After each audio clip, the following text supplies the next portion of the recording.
I was not looking forward to watching the 2021 Diary of a Wimpy Kid movie. Not just because of the fact that going in, I heard that this movie doesn't have a good reputation, but also because of the horrific aftermath of that abomination of a fourth movie, and how this movie was pretty much piggybacking off of the live-action movie adaptation of the books. It's safe to say that going in, I knew exactly what I was going to get. Now, unlike Little Nemo, Adventures in Slumberland, or Thundercats, growing up, I was actually someone who read the books as well as watched the live-action movies.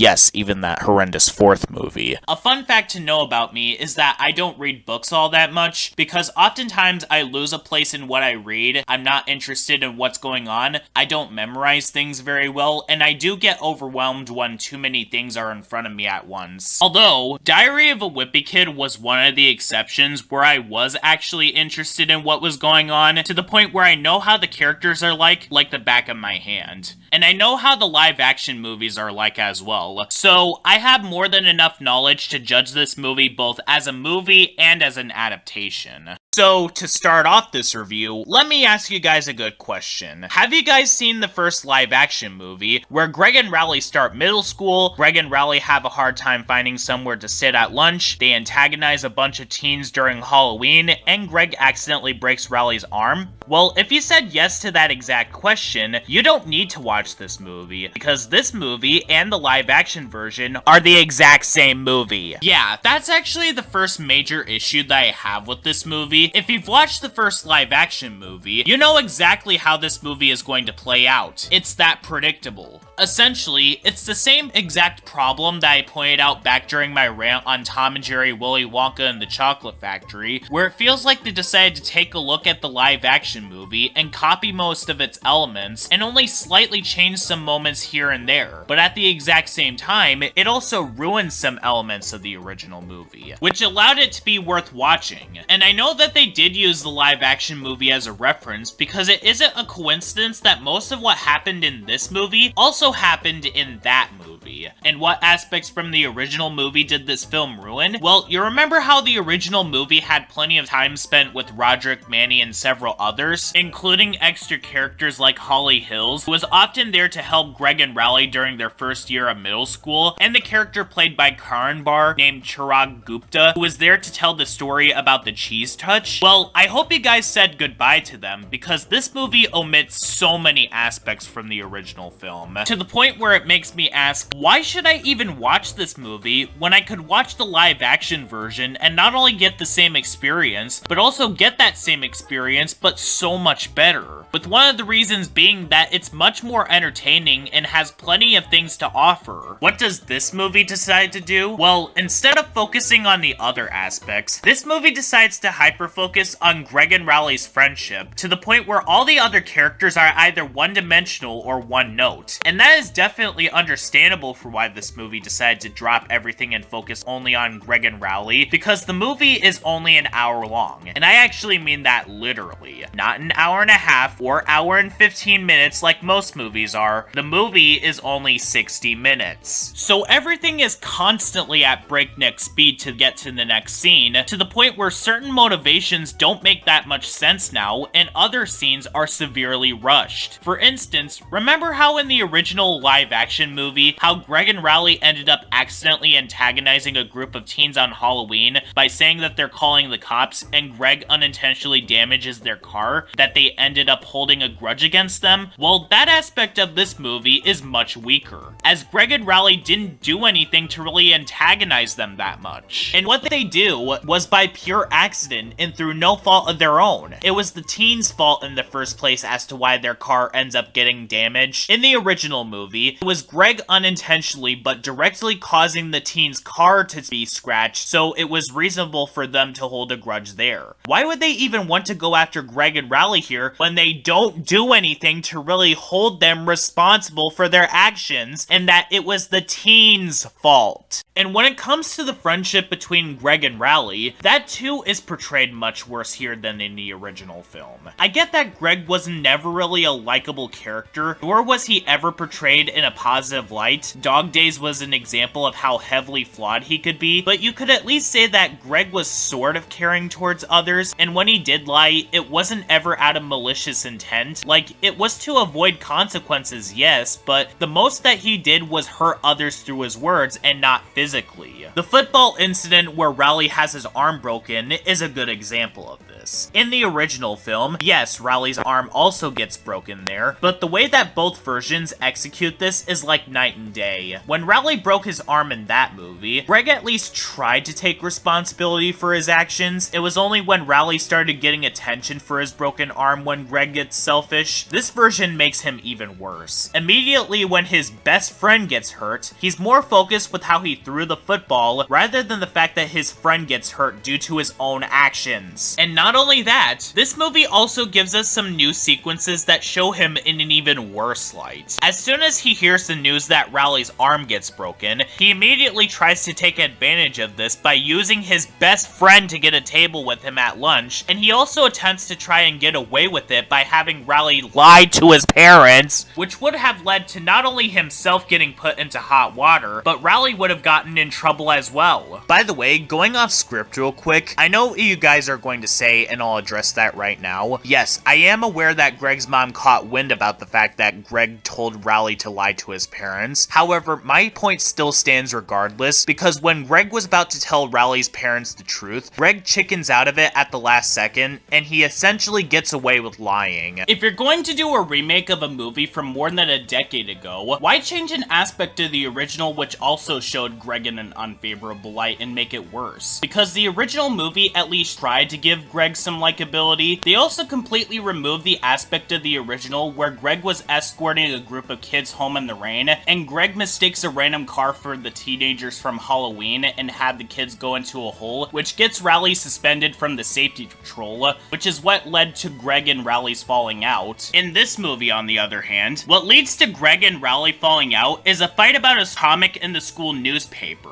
They also somehow made this movie even more mean-spirited in some aspects, with Greg's newspaper being heavily butchered by the school librarian, and because this movie has less characters to balance out this tone that the original movie had, it mixes this very bland and boring aura that the movie has, and mixes it with a lot of unpleasantness, which is the worst thing that you could do in a film like this. The level of butchering that this movie is given has this Disney live-action remake feeling to it, which leads me into another point in that this movie feels no different than one of Disney's live-action remakes, given that this movie is taking another film from more than 10 years ago and removing everything that made it work, while also making it feel much worse. The only difference is that this movie is animated, and instead of dragging everything out, this movie is drastically cut short, probably because of the fact that this movie was obviously rushed, given how the animation is like in this movie. I get what the film is trying to go for. This movie is trying to do a similar style as something like the Peanuts movie. Heck, when this movie was first announced, what we saw was actually very promising, as it has a similar style as the Peanuts movie, but with Diary of a Wimpy Kid. But due to the fact that this movie was extremely rushed, the final product led to a ton of problems. I get that this movie was not done directly by Disney, but the film was instead done by Bardell Entertainment, which is a name that you might recognize because they also did the animation for the Ice Age Adventures of Buck Wild. Although, being done by another studio doesn't excuse the final product from coming out being executed this poorly, given the fact that the Captain Underpants movie came out looking just fine in spite of the animation also being outsourced. I'm willing to believe that Bardell Entertainment can do a lot better than this, because this movie was in production for only a year or so. Then shortly after this movie was released, the sequel is announced, and I already know what the animated version of Rodrick Rules is like, because once again, there's already a live-action movie version of Rodrick Rules. And going through Bardell's filmography and contributions, they've never animated a full project on their own before this movie, and the most that they did was additional animation on other shows or movies. The only exceptions to this is with movies like Once Upon a Forest, Space Jam, and Anastasia, which goes to show that Bardell can do good things when they aren't rushed. The blame is more on Disney because they didn't give Bardell enough time to polish up the movie. Same thing applies to the sequel Rodrick Rules. And as Hopper from A Bug's Life would say, so it's your fault. No, it wasn't me. It was... First rule of leadership. Everything is your fault. Funny enough, Bardell was also put in charge of animating the Ice Age Adventures of Buck Wild, but they were once again rushed with what they were given. The major issue that I have with the animation in this movie is a minor thing, but it's still a distracting issue. I really don't like the fact that they gave every character dotted eyes in this movie, because given the fact that the animation in this movie is very soulless, the fact that the characters have dotted eyes make them feel very uncanny, and also gives this movie an uneasy feeling, like the characters don't feel natural. The reason why this works so much in the Peanuts movie, as well as the Captain Underpants movie, was because they were able to make the characters expressive enough to where it wasn't a distraction. Not to mention, the animation was polished enough in those two movies so that the dotted eyes weren't an issue. It's also the reason why dotted eyes are primarily used for 2D animation and not TV grade CGI or live action, because the results can be very... Holy fish paste, what is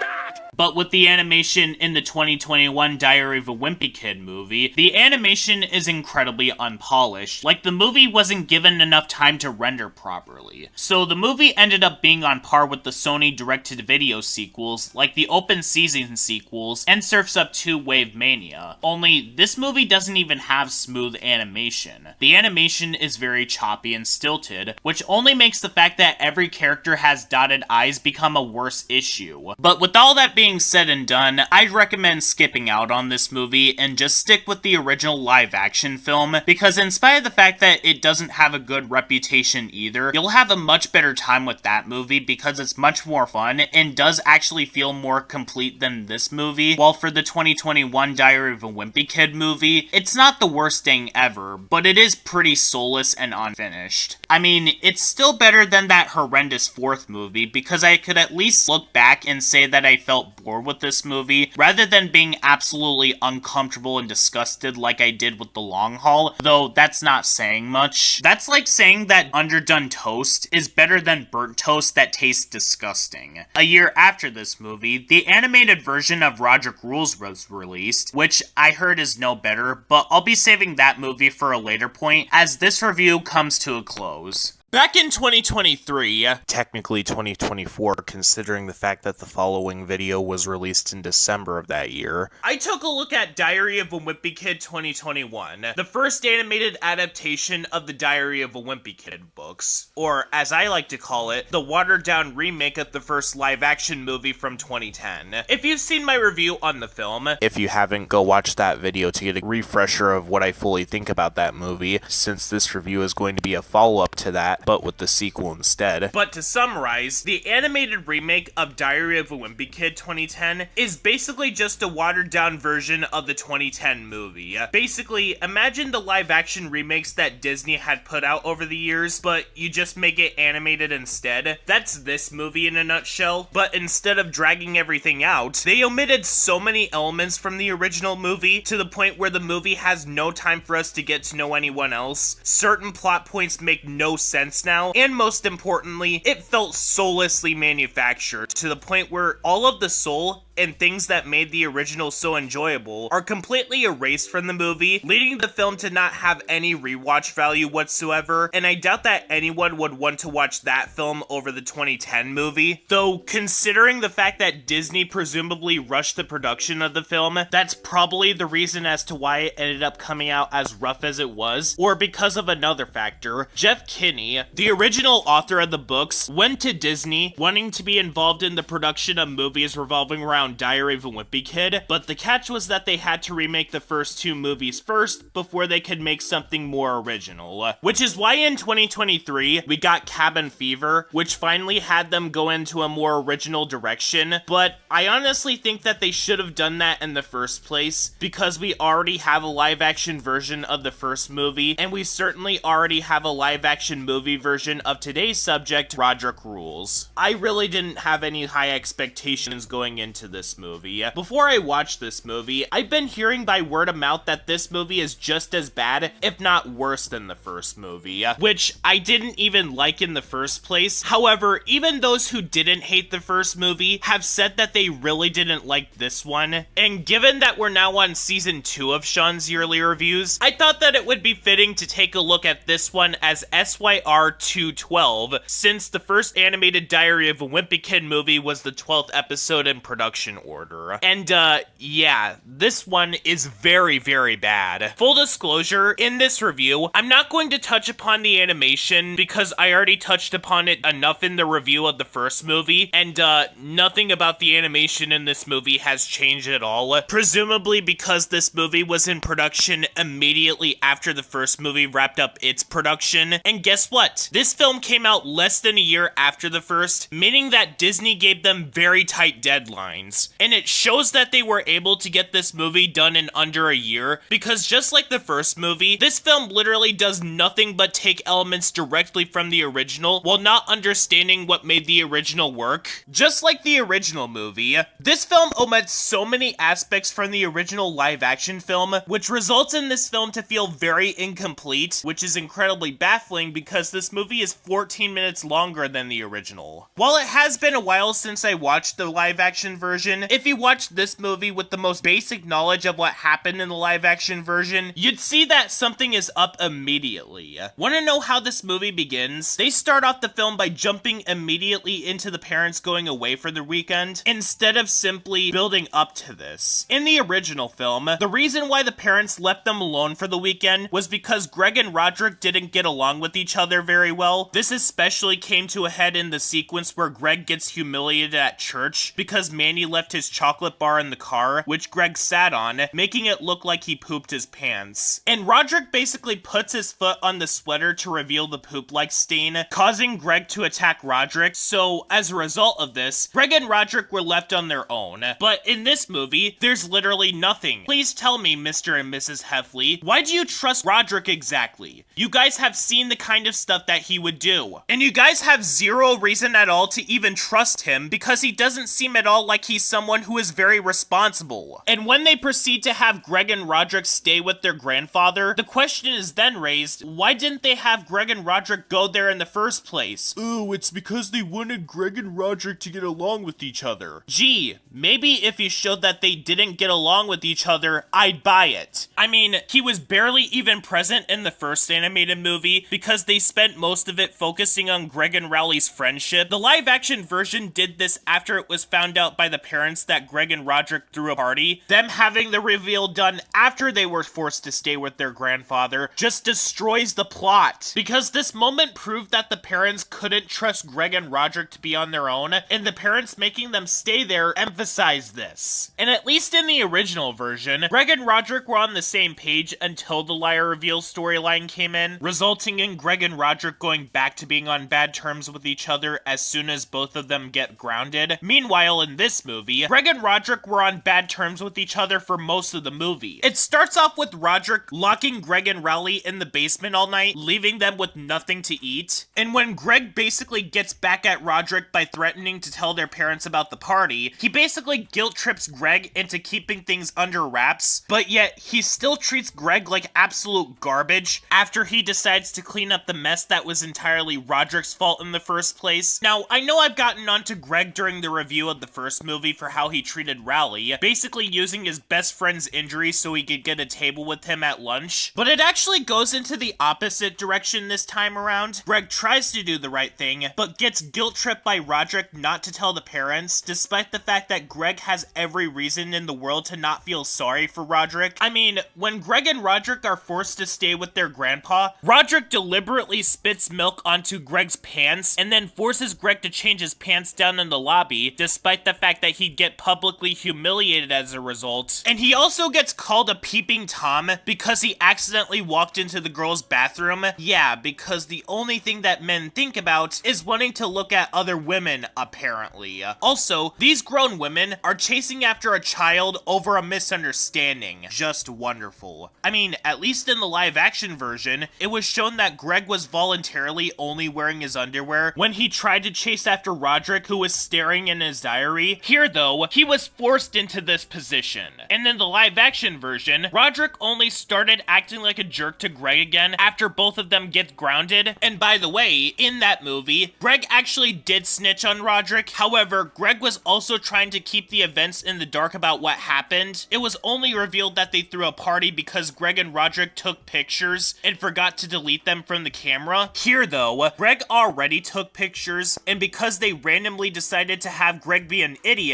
he decided to not put the pictures in his pocket and just let them be in plain sight. The party gets discovered because Greg wasn't watching where he was going. He bumps into his mom, causing the pictures to fly into the air as she discovers the pictures. And while we're on this subject, while Greg is not as dislikable as he was in the first movie, he does a lot of stupid things that it would even make Patrick Star say that what you did was dumb. For instance, when Greg and Rowley had this one assignment due, which was this life board project, Greg begs Rodrick to give it to him, and then gets mad when Rodrick wasn't truthful with him, even though you should have looked at the project first before you took it to school with you, Greg. And then leaves his diary on the table, allowing anyone to grab a hold of it and read through it. Well, maybe you shouldn't have left it on the table in the first place, Greg. And why is Rodrick even taking this out on Greg at all? Greg literally tried to explain what happened, and he just wouldn't listen to him. And then, at the last moment, the film has the absolute audacity to try and manipulate the audience into feeling sympathy for Rodrick after everything he did throughout the entire movie, including in the sequence that happened before Greg was gonna steal Rodrick's spotlight in the talent show, because Greg didn't even want to steal his thunder in the first place until Rodrick decides to say something at the last moment to antagonize Greg. Reminder, and I know I'm sounding like a broken record in this review, Greg decided to sacrifice his dignity by being in Rowley's magic act in exchange for Rodrick being in the talent show in the original live-action movie, but here, we get nothing. The change that they decided to make to this sequence was that the parents decided to extend Greg and Rodrick's punishment. Yeah, which ending do you prefer exactly? Because I know which ending I prefer in particular. So overall, Diary of a Wimpy Kid Rodrick Rules 2022 is pretty bad. I may not have liked the first movie all that much, but I could give that movie some props that the worst thing about it is that it was soulless and that the elements in that movie were executed much worse than its live action counterpart. Rodrick Rules is basically in that same boat, but those problems are made like 10 times worse with the manipulation aspect, where the film is expecting us to feel sorry for Rodrick after everything he did throughout the movie. While the film is not as bad as, say, Escape from Planet Earth or Ryan's World, the movie Titan Universe Adventure, because it's very clear that the people behind this movie were on a very tight schedule, this is yet another case of a shot-for-shot remake that completely misses the point of the movie that's meant to be a remake of.